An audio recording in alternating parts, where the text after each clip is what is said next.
As someone on X remarked, this has been a week where witnesses were bribed slowly by the Madlanga Commission of Inquiry.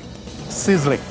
Did anyone imagine that Minister Senzo Mchunu could have foreseen that one word immediately in that 31st December 2024 letter would come back to haunt him this badly, coming from a teacher? Nohal, Mchunu's rationale for disbanding the political killings task team was tossed, turned, fried, and flipped upside down by the commission this past week. Then came the rebuttals phase on Ekurhuleni, a masterclass perhaps in involuntary facial expressions. Well, many of us suddenly became pseudo-body language experts as we watched, sometimes in horror, sometimes cringing, and occasionally in pure bewilderment, even humor perhaps, as we observed the behavior of former city manager Imogen Mashazi and suspended EMPD Deputy Chief Julius Mkhwanazi. I'm Vuyo Mvoko, and for the last time, at least this year, you're watching your weekly roundup of the testimony before the Madlanga Commission of Inquiry.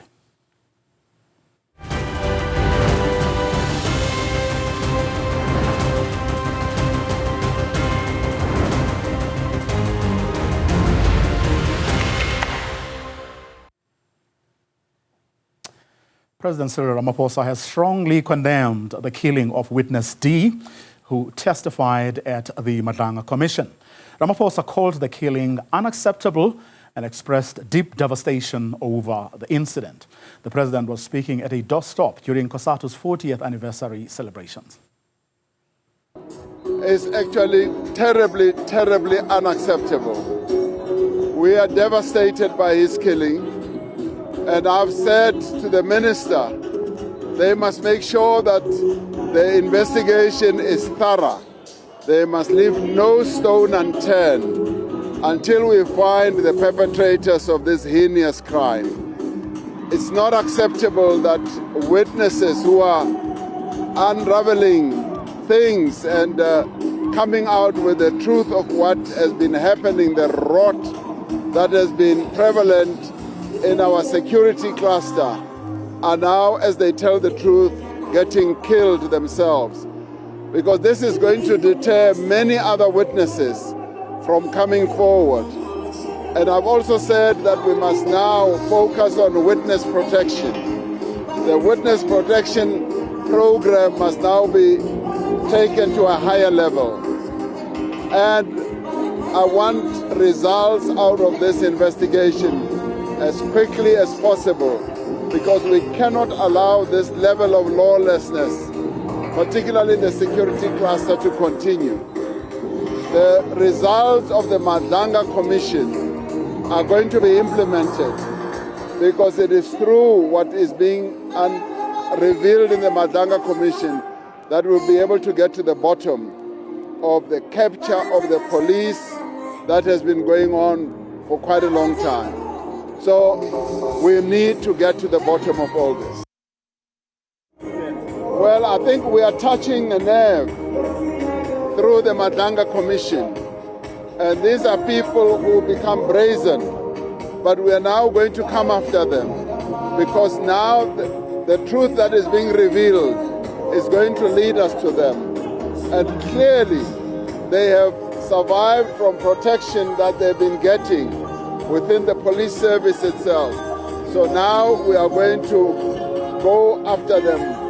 So in a way, what is happening through the Madlanga Commission is going to let us institute real reforms from top to bottom, and we will be able to get to the bottom of all this. Justice Minister Mamloko Kubai is now calling for a review of the protection measures for witnesses at the Madlanga Commission following that murder of witness D. Speaking at a briefing yesterday on the developments in the sector, Kubai said public interest and information can't be above the right to life. I did interact with Advocate Kumalo, who is responsible for the security of the Commission of Inquiry. The Madlanga Commission, as we know it, did indicate to me that Mr. van der Merwe was offered protection, which he declined because he didn't think that he needed it and because he runs his own security company. But we are in agreement that there is a need for us to review how the witnesses are testifying in the Madlanga Commission. Following this incident, and also ensuring that the work is not compromised going forward. Gauteng Acting Provincial Commissioner, Major General Fred Kekana, says the suspects in the killing of that Madlanga Commission witness remains at large, but CCTV footage shows they fled the scene in a white Nissan. The witness, who had testified about events within the Ekurhuleni Metro Police Department, was gunned down just weeks after appearing before the commission. This afternoon, round about 8:30 in the evening. This evening, one of the people who appeared at Madlanga Commission with a code name Witness D just came home with his wife. At the gate, after he alighted, when he was about to open the gate, he was shot. The wife was not hurt. The only 2 shots were fired. The people that were in the house confirmed the same. And the assailants disappeared.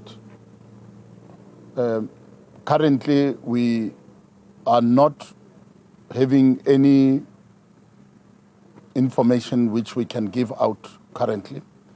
Although on preliminary investigation, we could manage to trace a Nissan NP200 white with a canopy. The witness D, it's one of the one who exposed or who came and exposed the incident where a person was killed, and he confirmed during the commission, Madlanga Commission, that he's the one who took the body and threw it in the dam. And he indicated that he was working with certain people. Some of them did appear at Madlanga Commission, and some are still not, didn't yet appear. What we can allude is that this matter of the man who was thrown in the dam that happened in 2022, it's investigated by IPID since that time. IPID had got more detailed information. I was with them there. They are here. The investigating officer of that matter gave us a full briefing of what's happening, including the same deceased's involvement in the matter. It's unfortunate what happened because the truth is still needed. Now, in his appearance at the Madlanga Commission, Witness D gave evidence related to the EMPD and its suspended Deputy Chief Julius Mkhwanazi. Paragraph 46. There is another issue I would like to bring to the Commission's attention regarding the following private individuals. Jaco Hanekom, Chris Smith from Track Squad, and Etienne van der Walt, who owns Track Squad as well as Titan Security. All at some stage had appointment letters from EMPD stating that they form part of a EMPD truck hijacking task team. These letters were signed by Julius Mkhwanazi. They personally participated in operations where recovered or stolen copper, stolen cobalt, stolen chain store products was recovered. At one stage, Chris Smith was having paperwork to say that he's appointed by certain insurance companies to look for the stock, and then stock would be held back until the client pays a recovery fee. So basically extorted. This whole team participated in that. And it was done with Chief Julius Mkhwanazi's knowledge. I fear this group and others like it who are responsible for a host of similar offences and even hijackings or armed robberies using state vehicles and resources. I see that it was not finalised. I fear that left unchecked, it's going to create a massive, massive problem for the rest of society in terms of trust in the police and private security. Commissioner, having given you that background, where you understand with some measure of detail the allegations made by Witness D, to share with the Commission if indeed you were there at this property on the night in question. And if you were there, what brought you there? In the early hours of that day, I can't specify a date because I don't, around 3 or to 3 a.m., I received a call from Yako saying, Dona, where are you? Yako is not an officer, he's one of the informers. So he's very accurate in terms of information. It is correct when you talk about goods, you see. Say, Yako, where are you? No, come Dona, Brakpan. Then I went there, then he escorted me. When we entered towards the plot, it was dark. But when I entered, there were many cars. Could see that it's a big operation. Then he stopped next to the gate. They stopped. After that, he jumped to me. I said, Dona, I went Dona. I said, yes, but what is happening here? There are no goods. What's happening, Yako? Where is the stop? No, he was not clear. But I started to hear stories of extortion. I said, you are playing with me. You see, but I suspected something. I said, no, I'm not going. You see, so I'm going. Then I drove. When I was driving, Commissioner, I was talking to him. You see, keep on calling me. Are you safe? No, it's fine, man, I'm safe. Then I went at home. No members of EMPD, no members of SAPS or the security company has ever came and concluded they will kill the person or there was an incident where a person died, you see. And I didn't even confirm with the members that were there.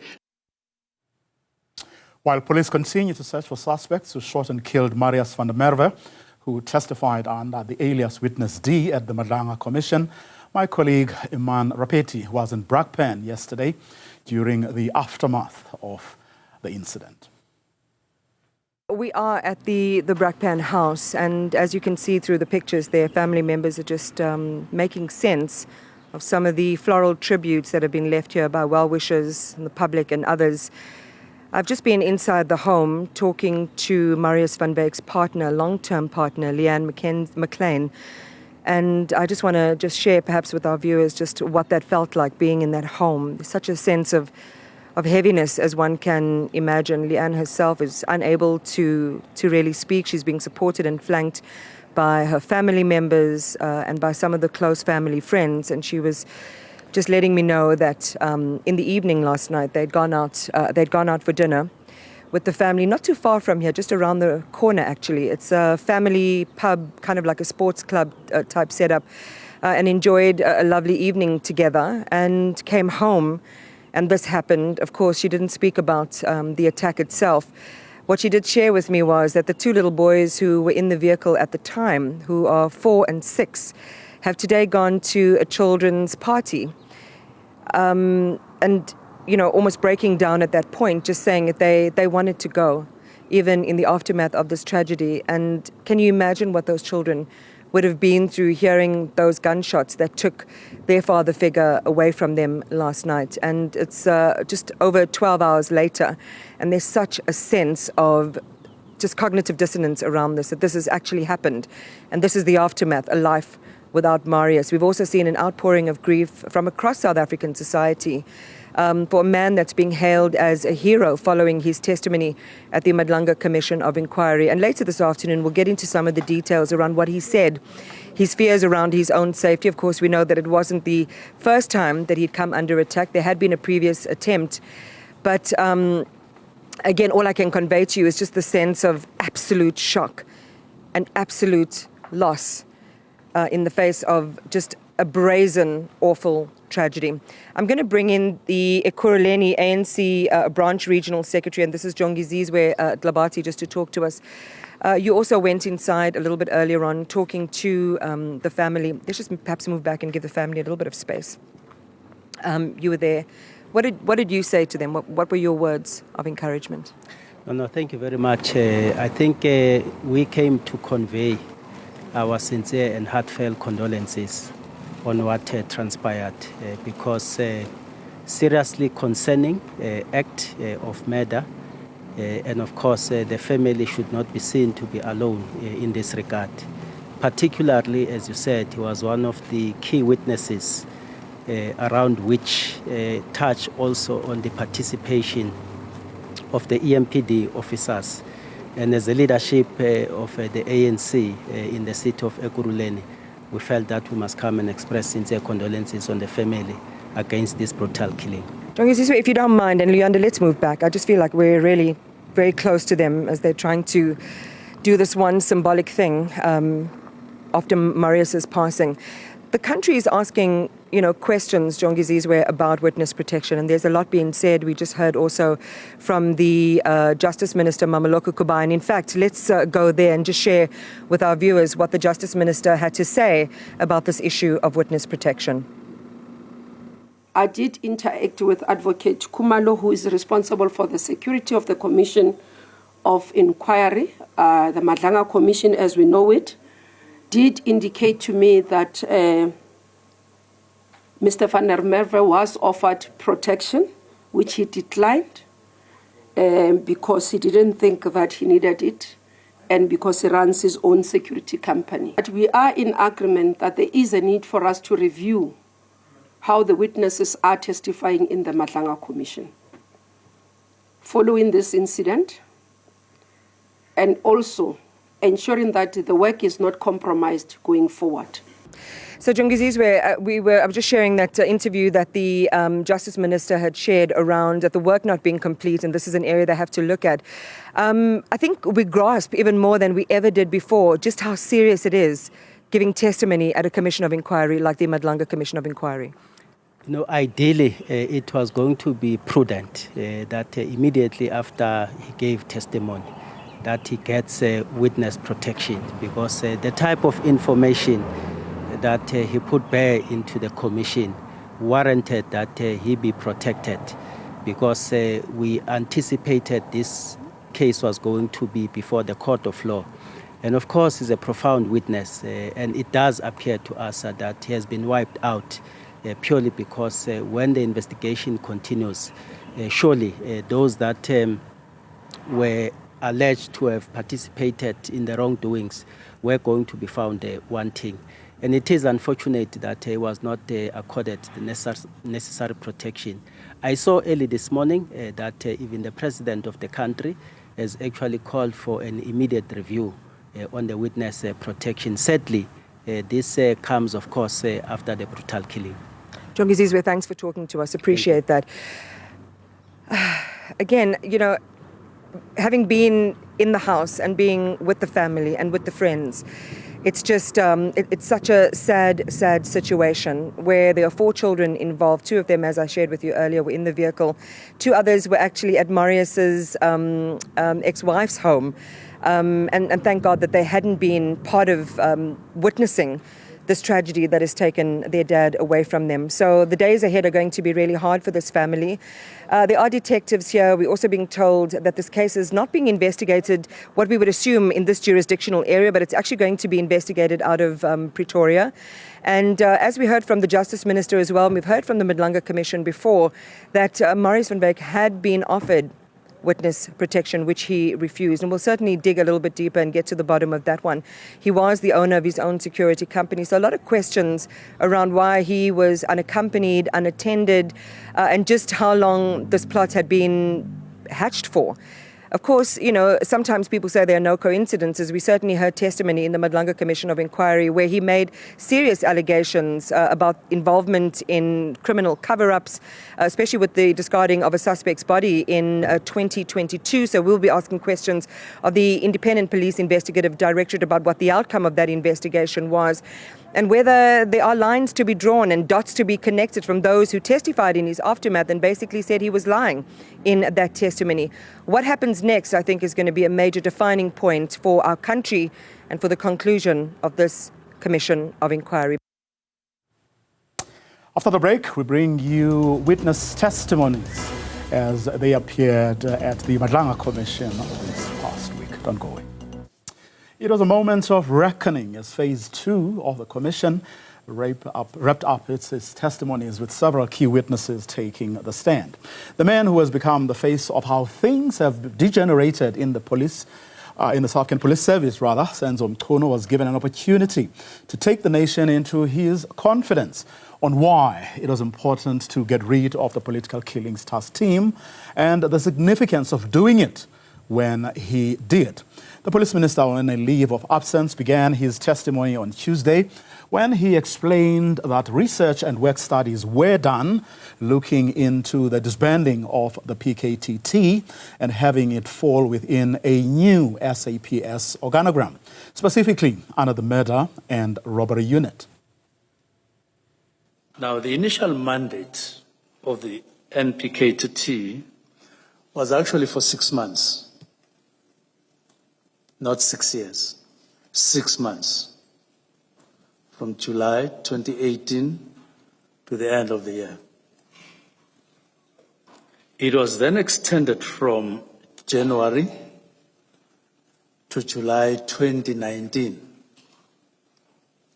And thereafter they decided that if any extension, it would be annual. But initially it was 6 months. That's why at the end of the first 6 months, there was an assessment. And it was decided consciously that there would need to be an extension, which was for another 6 months. Now, in 2020, there was COVID in the country, and there was no assessment that was made of the PKTT in that year. The following year, 2021, an assessment was conducted, and as required, and an extension signed off by the National Commissioner, and the National Political Killings Task Team was ultimately appointed or apportioned its funding for the relevant year because of its extension. Now, beyond 2022, because this was an extension between 2021 and 2022, there was no further extension that was sought. In the same manner, I should qualify that, as it had happened before. And there's marked differences when you look at the previous extensions and after 2022. Mkhwanazi relied heavily on these studies to claim that the cost of keeping up the PKTT was no longer justifiable. The minister conceded, though, that from a consultation perspective, the decision to get rid of the task team was unilateral. The National Operational Center was required to absorb NPKTT costs amounting to approximately 95 or 94 million for the 2024-2025 financial year. And when that submission was made to the financial officer, Lieutenant General Timpane, she recommended that this amount that was requested at that time be reduced to 20 million. And that the task team be disbanded, particularly after 2024 elections, and then a work study to determine its future be undergone to determine its future. But by the time Mkhunu returned to the inquiry on Thursday, when commissioners could now poke holes in his statement, things seemed to unravel, with the commission chairperson requiring answers to questions many South Africans were asking themselves too. Who do you think was best placed to brief you, to brief you on whether or not the PKTT should be disbanded? Now, that... Bear in mind that you have a very good working relationship with the National Commissioner of Police, our entire police service, the South African Police Service. You have a very good working relationship with the person who heads it. Who do you think was best placed to brief you on whether the PKTT should be disbanded? It would be, I would be informed by discussions, I would be informed by conclusions on those discussions, not necessarily to say, come and brief me on the disbandment, but if I needed a briefing. But I took it that the discussions that we had had by that time informed all of us that that is the imperative that we are getting to. Looking at organizational structures, looking at where we were going, somebody needed to take a decision, and I took the decision at the end of the year. Minister, I'm not sure that answers my question. I want a clear indication on a particular warm body or particular warm bodies. And I try to assist you by making a specific reference to the person that heads the police, of which you are the minister. I'm asking for a warm body or warm bodies that were best placed to advise/brief you on whether the PKTT should be disbanded? Or does the long explanation you give suggest that as you sit there, you take the view that there is not a single person that you thought would be best placed to brief you on whether the PKTT, a task team of the South African Police Service that the National Commissioner heads, should brief you? Are you saying, as you sit there, there is no such person? You were entitled to just take the decision without at all being briefed by a particular person that should have been best placed to brief you? I'm merely saying we had discussions, in other words, briefings from the National Commissioner in November, and we were agreeing that there should be a review, but it was not particularly on disbandment.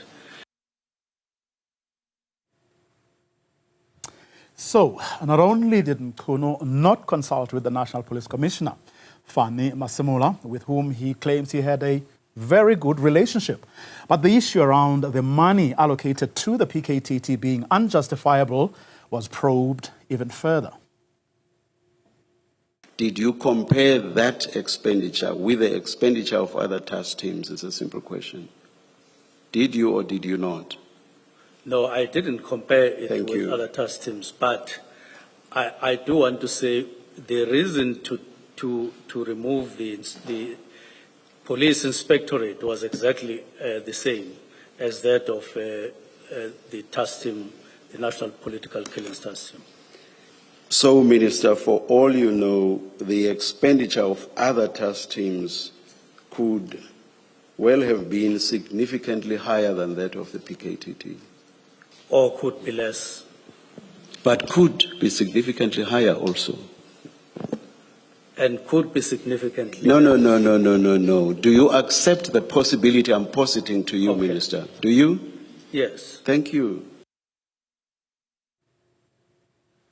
So, Mkhwanazi says the disbandment letter merely triggered a chain of events after years of indecision. But in the same breath, says he was open to having his mind changed. Still, Madlanga wanted to know one thing. Why the rush? If you were open to a possible review which could have resulted in the reversal of the decision, what was the big rush? You say 29, 30, 31, you decide. What was the big rush? What was the big rush, Minister? The rush, Yes. if I could use your words, Commissioner, was to give an indication that what was supposed to have happened before and the wrongs that were going on in terms of budgeting and so on, let us discuss those at the beginning of the year. Justice Madlanga didn't stop there. He wanted to know why there was a particular focus on this task team and whether Mkhwanazi even bothered to do a comparative analysis. Why was the PKTT the first task team to be disbanded? In fact, first and only to be disbanded. But my focus is more on first. Why was it the first task team to be disbanded? We have stated the reasons that in our discussion, our assessment, our attention got caught by PKTT and in view of us discussing the structure in relation to murder and robbery and all of the history that we have been indicating. And there is no other task team that fell in that particular category as we were discussing. PKTT had been almost 7 years and there was impact on the budget and other related matters. So it came. If there was any other task team that came, and I'm sure there would have been another that would have come later on, but it was this one that caught our attention and we then discussed it. Thanks for staying with Newzroom Afrika, Channel 405. Now, you'll recall that during the KZN Police Commissioner Madlanga Mkhwanazi's testimony, he cited the Madlanga Commission of Inquiry report, which noted the uptick in political killings, in particular ahead of local government elections. Now, with such polls around the corner and this wrangling over whether the PKTT should continue to exist, it was only natural for the Madlanga Inquiry to question whether Mkhwanazi even considered that. Do you think that disbanding the PKTT in circumstances where political killings could flare up ahead of the 2026 local elections was a wise decision? Commissioners, in the context that I'll come exactly to your question, but I just want to say first a preamble. In the context of what would practically happen when you disband or when you reconfigure PKTT, it would mean in practice integrating what is there currently. You would take what is there in PKTT, what is there or not there in murder and robbery, because going together with the establishment of specialized units was to ensure that SAPS has greater capacity that is sustainable. So there is nothing preventing me from saying, yes, General Motsipe, component head, may have said that, but if in the process of integrating, you were going you were not going to throw people and they become unemployed and all of that. You were going to integrate them. I have no doubt that this would result into the required capacity once integrated. Now, during this past week, there was also evidence regarding the Ekurhuleni Metro Police Department. First up on that was the municipality's former city manager, Imogen Mashazi, who kicked off her testimony by trying to character assassinate all those who had said anything unpleasant about her. The first sensational claim she made was that suspended EMPD Chief Isaac Mapieye had improper relationships with junior officers. She made allegations of rape and fathering several children with these colleagues whom he had referred to as his angels. Recently reappointed spokesperson for the Metro Police Department, Ekurhuleni Tipa, who also gave a cynical testimony about Mashazi, was apparently one of them. Tipa, she was one of my protectors at some point, introduced by Chief, part of my team of protection. I had 8 males protecting me, and Chief withdrew one and introduced Tipa. And these other males were saying, but Mama, your office and your safety is actually questionable. Why do you allow Chief to bring this one? She's not going to help us. We need to be combat ready to protect you. Then I asked Chief, what is the reason of you? No, she's good. She's one of my angels. That is how he explained. He's one of his angels. And in terms of, if you go to Ekurhuleni, they will tell you about amangelosi, what amangelosi means or angels means in terms of Chief's definition.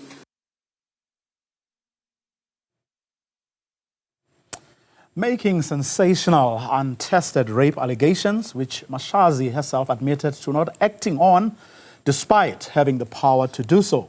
The retired city manager can only be described as fiery at best of times, but cheeky and rude at the worst.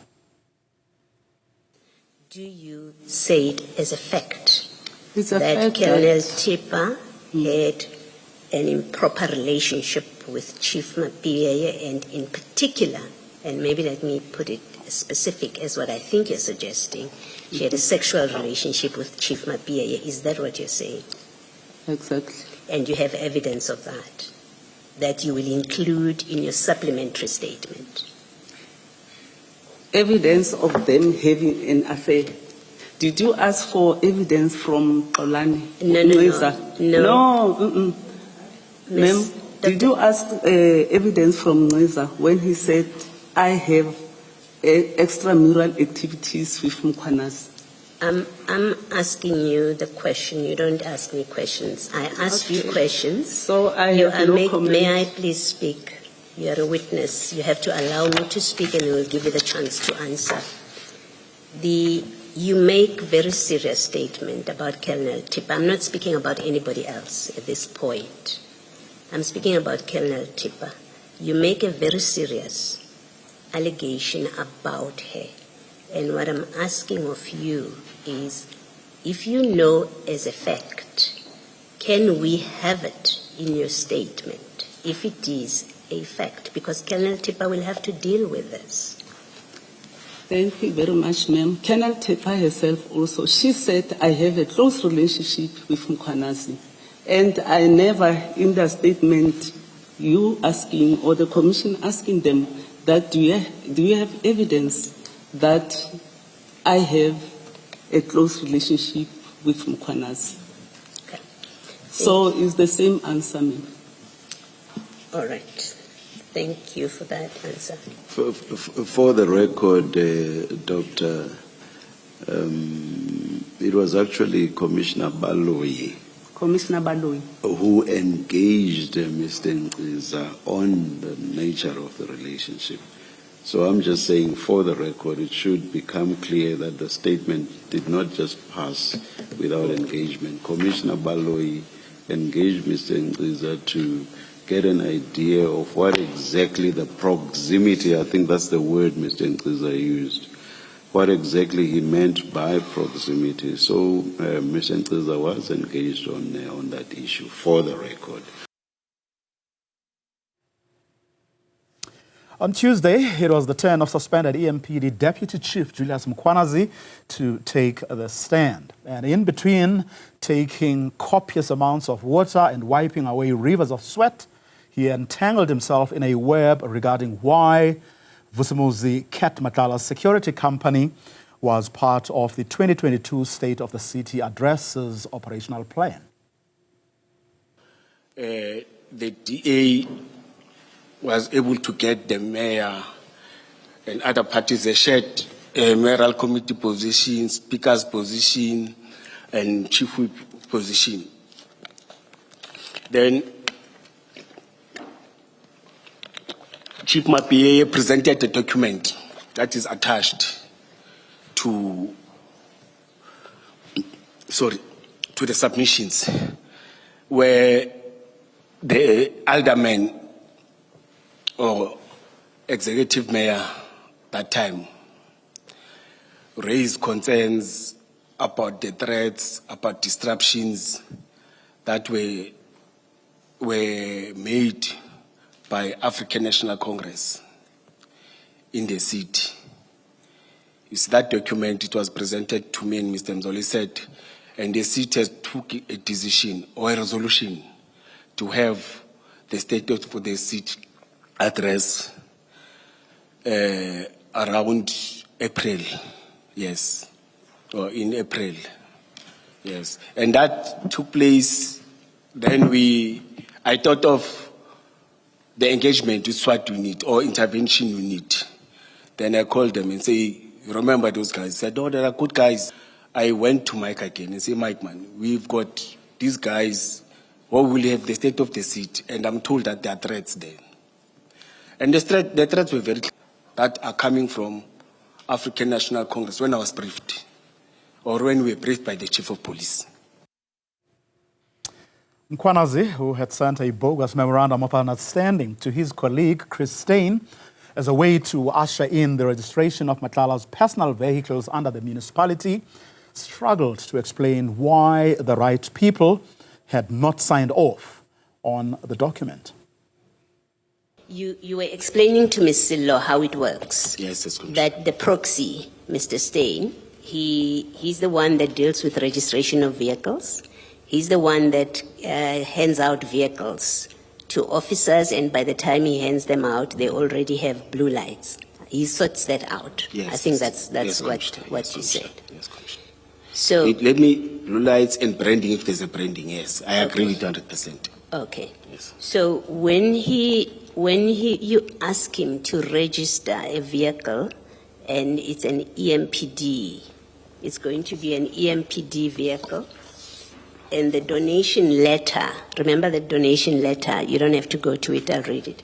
And the donation letter says that the vehicles will enhance the EMPD's efforts in crime prevention and community safety, and to assist in VIP protection training, tactical and training enhancement.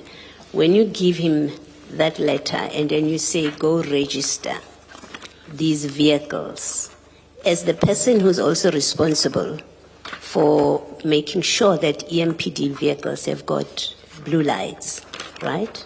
You said he's responsible for that, yes. Okay? He would therefore, can we accept that he would have been the one that arranges for blue lights for these cars that are being donated? I lost you. You said he could be the one that arranges the blue lights, because he's the person responsible for that. He would be the one responsible to make sure that these vehicles that are now EMPD vehicles have blue lights. Yes, I get 200%. Okay, yes. All right. How close were Mkhwanazi and Matlala? You might be wondering. Well, blood brothers. Close, according to the suspended Metro Corp.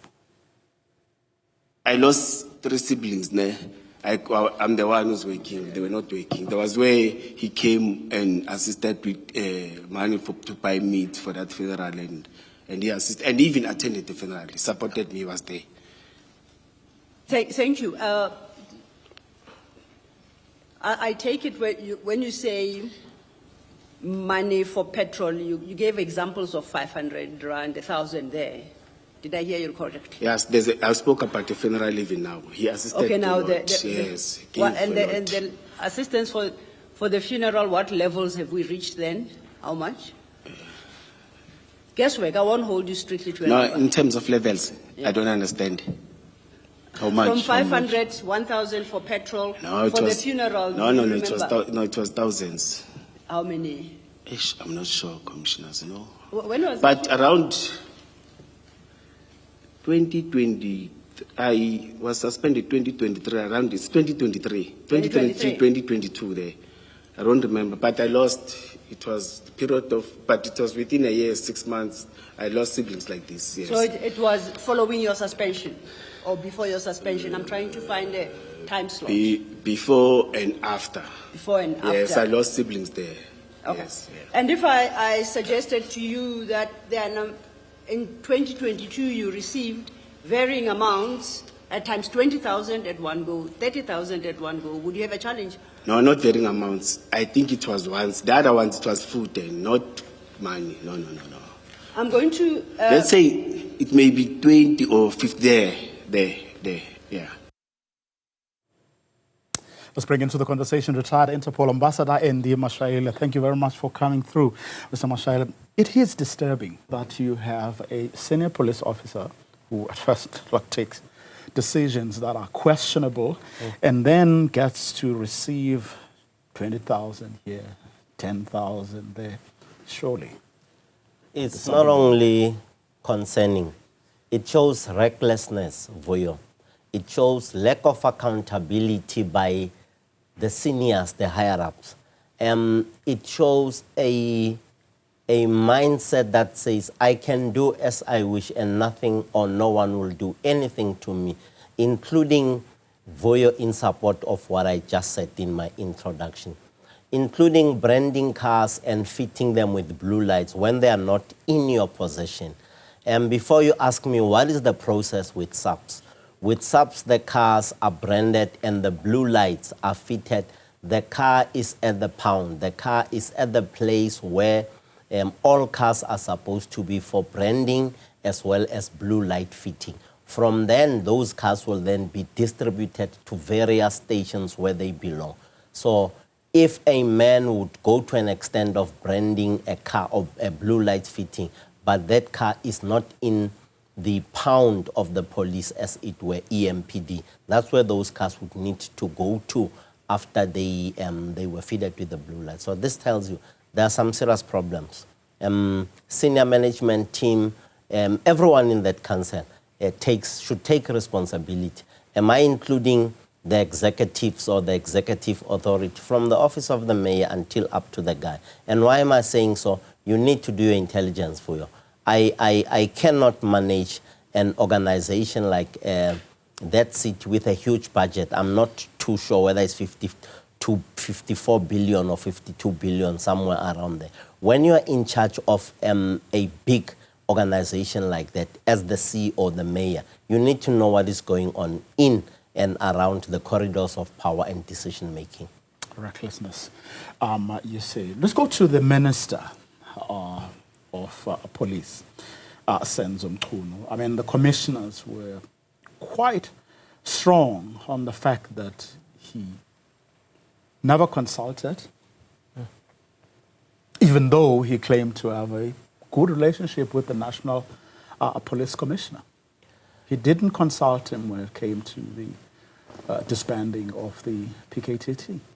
The wheels really came off on that question. What kind of a relationship do you have with the National Commissioner? And why the National Commissioner? The National Commissioner is your operative as the minister. You are not the operative. You are the chairman of the board. You have the CEO. The CEO is the one who looks after the operations. If you have a good relationship with the CEO as the chairman, that organization will be profitable, will be successful. Now, the question really knocked the wind out of the minister. And the follow-up question that came very quickly was, if you had a good relationship, why not engage with the DG Remember, National Commissioner is the Director General. Why are you not engaging with him with regard to the decision that you have taken after reflecting from the 29th, 30th, and 31st of December? Those were very serious questions. They knocked the wind out of. They would do the same thing to me if I had responded in a way and manner that he has responded. And the minister really struggled. And I understand where he comes from, because the thinking behind the reasoning and the thinking, the reasoning that the commission was looking for, wanted to find out if really there were consultations. That single question showed that there were no consultations. And subsequently, I mean, the commissioners asked, the most logical and obvious questions that all of us have been asking. Why the rush? And why was the political killings task team his first order? In other words, the one thing that he was decisive about? Vuyo, what troubles me with that wonderful question of yours is the following. Why would you focus your attention on the operations from a managerial point of view? And you're going to say, please simplify this.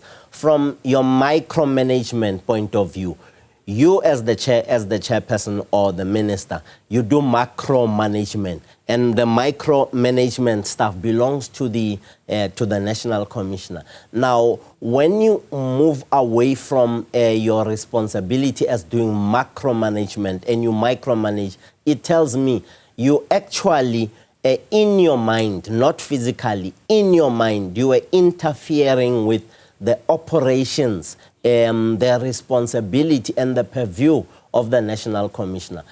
For the fact that you engaged with the work study that was conducted by Kenya, that work study should have come through to you through the National Commission, as well as the cost and benefit analysis. And from an economics point of view, we're now Vuyo, and your strategic management, you would not only talk of the costs, you do a cost-benefit analysis when we talk to people like Vuyo Mvoko. Exactly. And then you say, these are the costs and these are the benefits. And no comparisons are made in this instance that this one is, PKTT is costing us this much versus something else that costs us this much. So where are they, where can we...